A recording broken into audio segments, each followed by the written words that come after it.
ऐसा कोई नहीं है। देखो, आचरणवान पुत्र पर पिता को घमंड होता है। घर में बहू अगर बढ़िया आ जाए तो सास को अपनी बहू पे घमंड होता है। अगर चेला बढ़िया जिंदगी में मिल जाए तो गुरु को भी घमंड होता है। हरिश्चंद्र के ऊपर वशिष्ठ को घमंड है, बड़ाई करने लग गए। विश्वामित्र पर बड़ाई हजम नहीं हुई। विश्वामित्र बोले, हम जानते हैं बिना स्वार्थ के पाप नहीं होता, और जब प्राणों पर आ जाती है तो सगे बेटे का पाप नहीं होता। इंसान के पास दौलत होती है तो खर्च करने में कंजूसी नहीं करता, और जब तक पैर में ठोकर ना लगे तब तक पैर उठा के नहीं रखता। अभी तक उसकी जांच नहीं हुई है, परीक्षा नहीं हुई है। हमसे तुम कहो तो आज हम परीक्षा लेंगे, तब बताएंगे कि धर्मात्मा है या नहीं है। गुरु वशिष्ठ ने कहा, जाओ परीक्षा ले लो। पहले सत्य अजमाए जाते थे, ऊपर से ही कहते फिर रहे हो हम धर्मात्मा है, के अंदर से भी लोग पहले परीक्षा लिया करते थे। विश्वामित्र ने सूकर का रूप लिया और हरिश्चंद्र की बगिया में आए। हरी भरी फुलवारी थी, उजाड़ने लगे। माली जब मारने के लिए दौड़े हैं तो माली को भी घायल कर दिया। शाम के समय पर जब माली महाराज हरिश्चंद्र के पास पहुंचा, आवाज लगाई, महाराज गजब हो गया। महाराज की बगिया के अंदर महाराज एक सूकर ये सोया है, सूकर ये सोया है। से बाग लगाओ तो वन सनई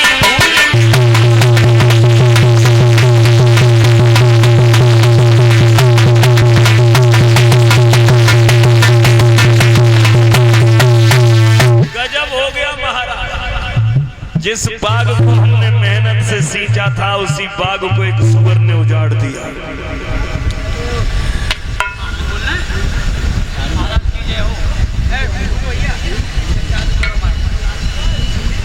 hello hello hello hello hello hello hello महाराज की जय हो। खुश रहो। क्या बात है, क्यों चिल्ला रहे हो? महाराज हमें छुट्टी दे दो। छुट्टी? हाँ। अभी छुट्टी का क्या करोगे? अभी तो कोई त्योहार भी नहीं है। महाराज मेरे बालक उल्टी में दस्ते रहे, हमें छुट्टी दे दे, हमें मनो ना है। क्या बीमारी लगी है बालक? उल्टी मिलमा दस्ते रहे। तो घर में और कोई नहीं है दवा दिलवाने वाला? घर में कोई है ना है। अभी किसी को कोई छुट्टी नहीं मिलेगी। बात बताओ, बात क्या है? महाराज जो अपनी बगिया है ना, बगिया वहां में एक सूकर आएगा। वो अच्छी बात है, जानवर है, उसकी सेवा करो। और सबरी जो इतनी बुनाई रखे क्या कहते बातें क्या? फौज है, फौज को भी टेस्ट पेश कर दिया, मेरी जंगा को भी फाड़ दिया। महाराज तो सुअर है, कोई बवाल है? महाराज ये तो तुम ही जाना, वो छुट्टी दे दो। यहाँ क्यों आए हो? महाराज जहाँ तुमसे कहवे आए, सिफारिश कर भी आए कि भाई चलो वो फौज को तैयार करो भाई बारक के। महाराज मैं तो अपने बीबी को अकेले पति बुरो की जान दे दी, वो छुट्टी दे दे। और चार किसके होते हैं? महाराज इनकी तो एक है, मेरी तीन है। तो तीन के बीच में तुम अकेले हो? अभी तक तुम मरे ना? हमारा ही न मरने में हो न जीने में। तुम एक बात नहीं जानते हो माली, शाम के समय पर किसी की आत्माओं को दुख देना ये ठीक नहीं है। इसलिए आरे होए संध्या को समय और दुख मति दीजे रे का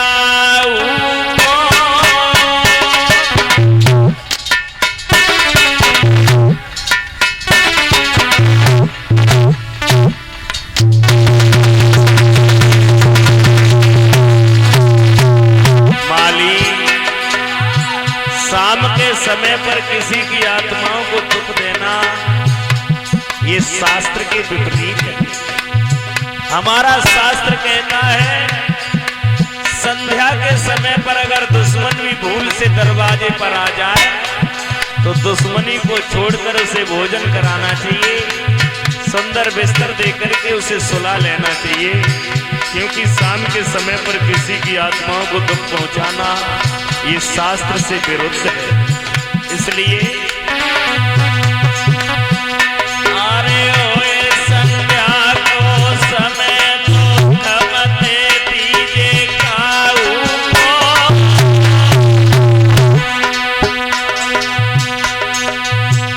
और तू समझ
अभी तो घर लौट जाओ।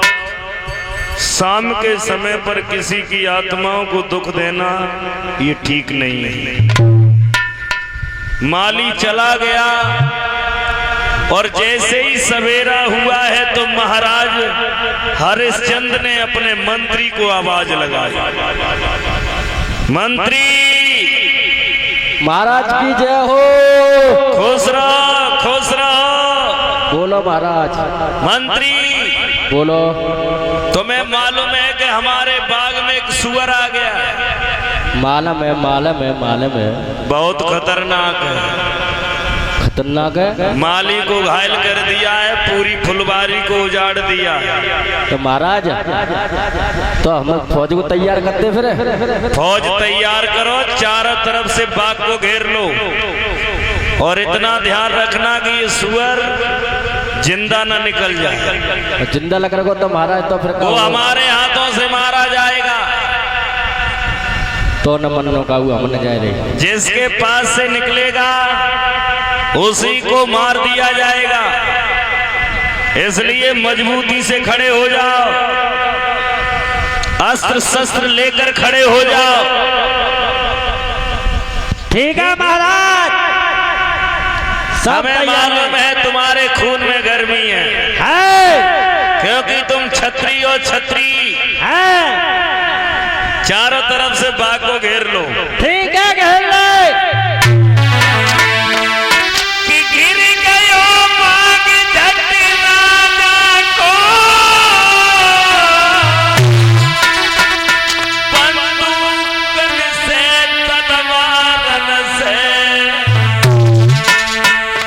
नारद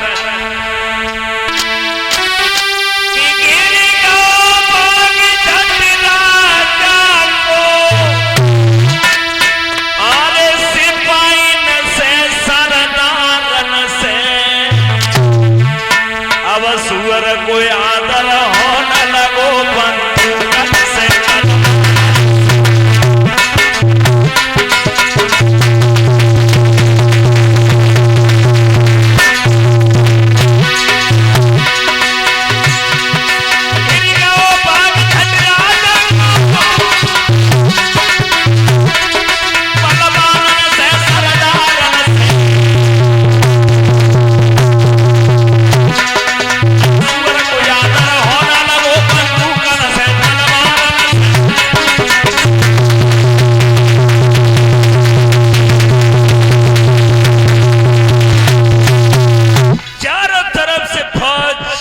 लगा दी।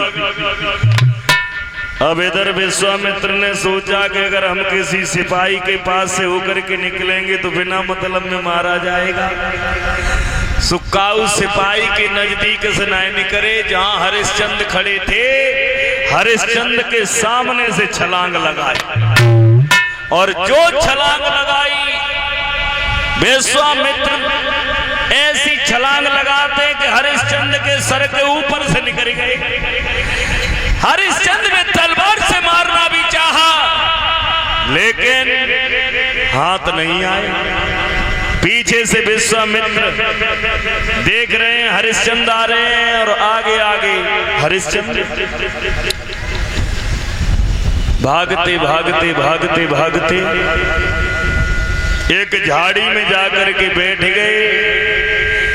हरिश्चंद्र पीछे रह गए। विश्वामित्र को मौका मिल गया, तुरंत महात्मा के वेश में आ गए।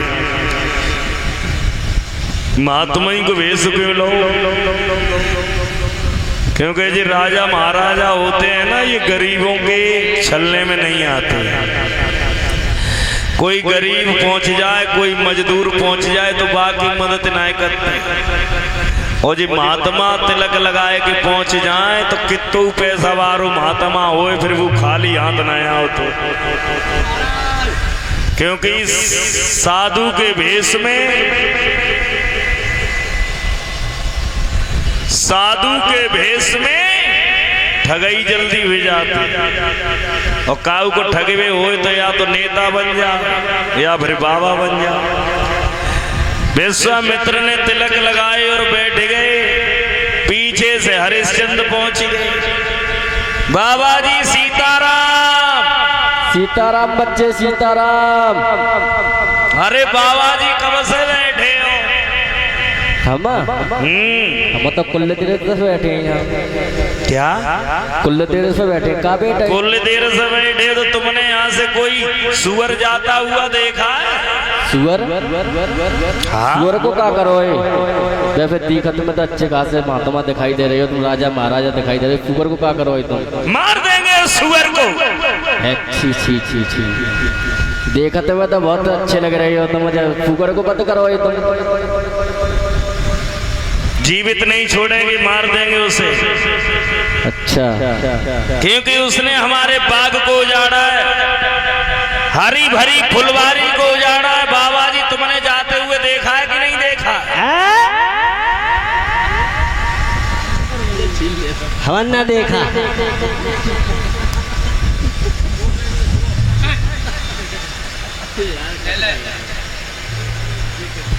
बोलिए महाराज। सुअर देखा है नहीं देखा? सुअर देखो तो है मन में इतनी गो।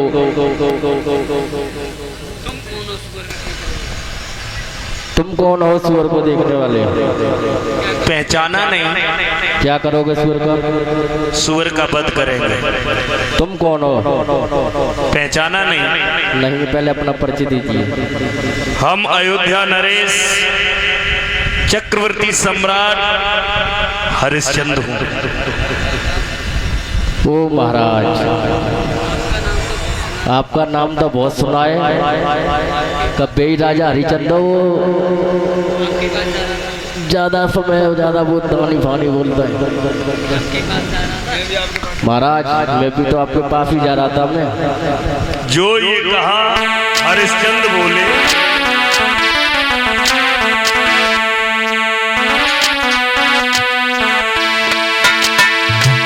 मेरा ही नाम हरिश्चंद्र है। विश्वामित्र बोले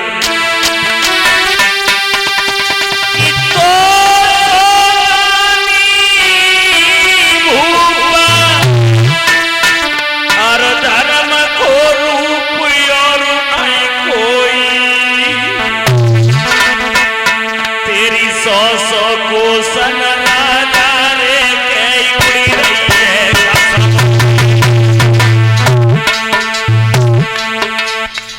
मैंने तो तुम्हारा बड़ा नाम सुना है, सौ सौ कोसों तक तुम्हारे नाम की बड़ाई हो रही है। हर प्रजा के मुख से यही शब्द निकलता है, राजा हो तो हरिश्चंद्र जैसा हो।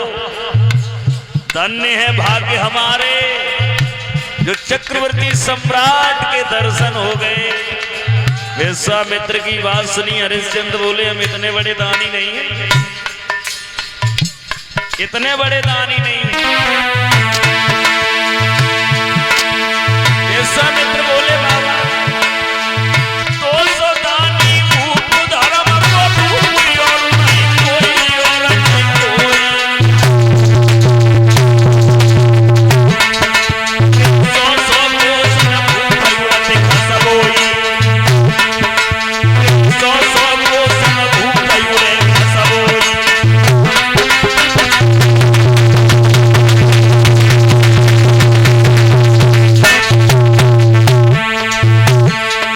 सोई जोड़े दोनों हाथ कई जन बात मेरे कछु होई।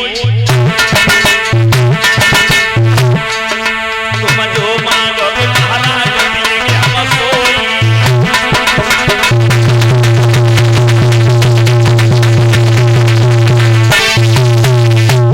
हाथ जोड़कर हरिश्चंद्र कहने लगे हैं बाबा जी इतना बड़ा दानी नहीं हूं जितना बड़ा आप बता रहे हो।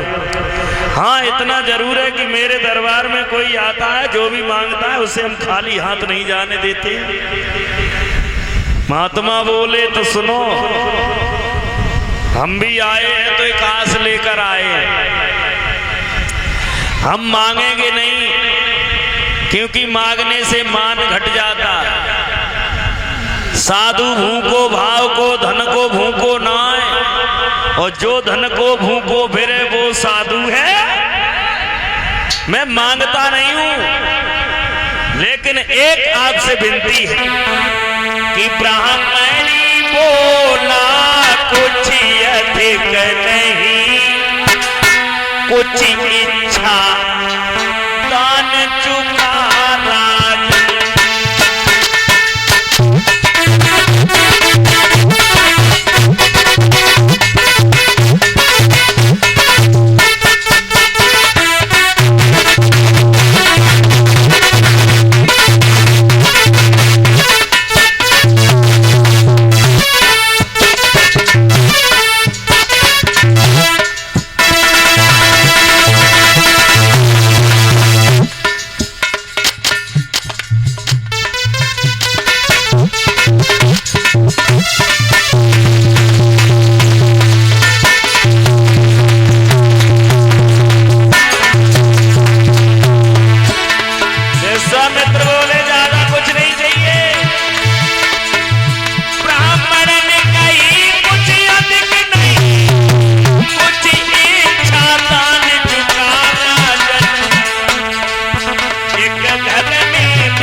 ज्यादा कुछ नहीं, एक कन्या है उसके पीले हाथ करा दो बस।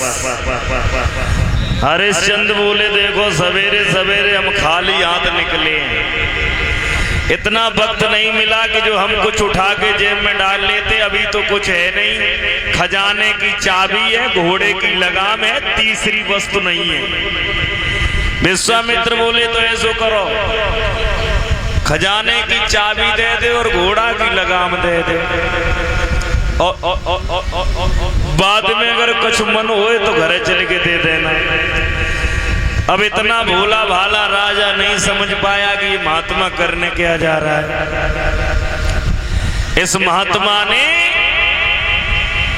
उस विश्वामित्र ने हरिश्चंद्र को धोखे में फंसा लिया।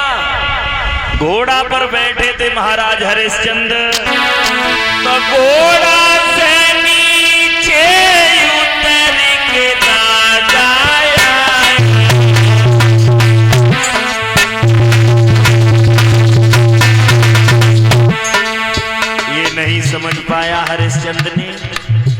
कि ये महात्मा हमारी दुनिया को अंधेरे में डालने के लिए जा रहा है।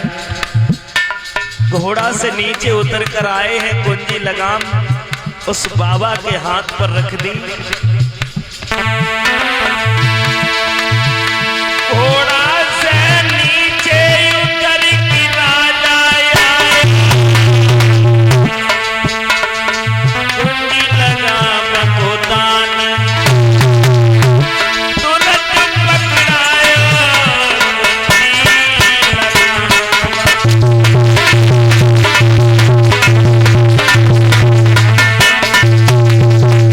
और जैसे ही कुंजी लगाम दान में दी, विश्वामित्र ने एक संकल्प पढ़ दिया और जवाब दिया, सुनो हरिश्चंद्र, कुंजी लगाम हमारी हो गई, मगर अब मैंने जो संकल्प पढ़ा है उस संकल्प के पढ़ाई की दक्षिणा 60 भार सोना है।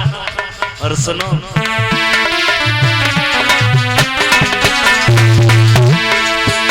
महाराज महात्मा कहने लगो समझा, संकल्प पढ़ाई कोई दीजे भूपुकारी,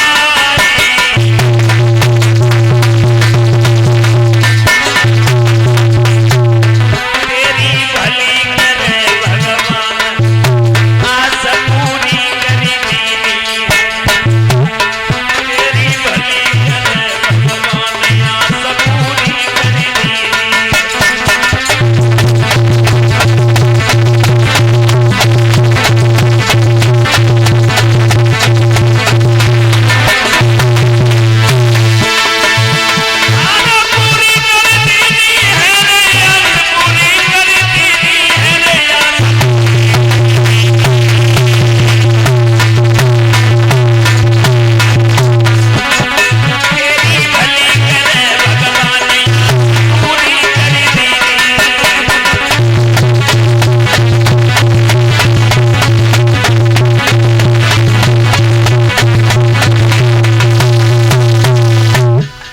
विश्वामित्र ने कहा, तुम धन्य हो हरिश्चंद्र।